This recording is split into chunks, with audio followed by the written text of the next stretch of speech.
You are listening to 40 Weeks with Vanessa Merton, host of the Pregnancy Podcast. Thank you for tuning in to the 40 Weeks podcast. Welcome to week 29. Your little kabocha squash is growing this week to the size of a butternut squash.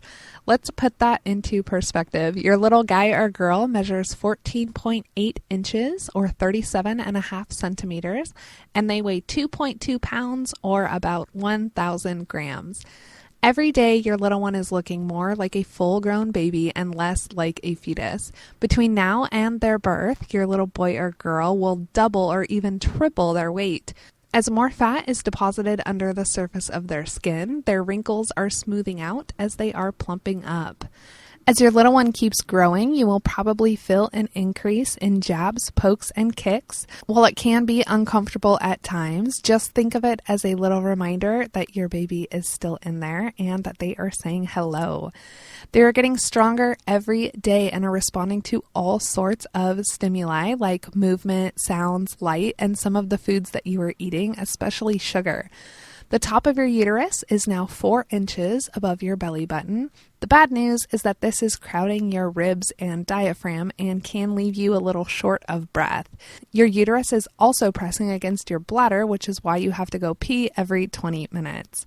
The placenta, which is the organ that is delivering oxygen and nutrients to your baby, has also been growing over the past 29 weeks. By this time next week, it will weigh almost 1 pound. If you took the glucose screening challenge test and had a positive result, you will probably be taking a glucose tolerance test, which can diagnose gestational diabetes by indicating whether or not your body is using glucose, which is a type of sugar, effectively.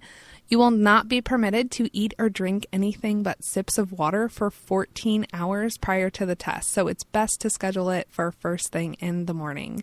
You might also want to have somebody drive you to and from the test, since your energy levels may be low and there's a slight possibility that you could feel lightheaded. Your blood is tested every hour for 3 hours during this test, so plan on being there for a while. This and all other non-invasive prenatal tests are covered in detail in episode 15 of the Pregnancy Podcast, which you can listen to at pregnancypodcast.com/episode 15. Tip for dad: the nursery is often one of the biggest to-dos for parents to be. Whether you are decorating a room in your home or just carving out a little corner for the baby, this is really a space that you can use your creativity, whether you are going to go Home Depot building crazy or just keep it really simple. As with any home decorating project, you may need to compromise with your partner. If your plans involve any painting, step it up and keep your partner away from the fumes. You can even bribe some buddies with pizza to help you out. Also, take care of any heavy lifting and be prepared to assemble some furniture if necessary.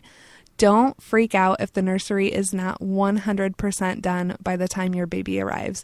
Chances are that your baby is going to be sleeping in your bedroom at first, so don't stress if the baby's room is not totally completed. Thank you for tuning in. Show notes for this episode can be found at pregnancypodcast.com/week 29. Next week, your baby's brain is changing from smooth to having grooves and indentations as their brain becomes more developed.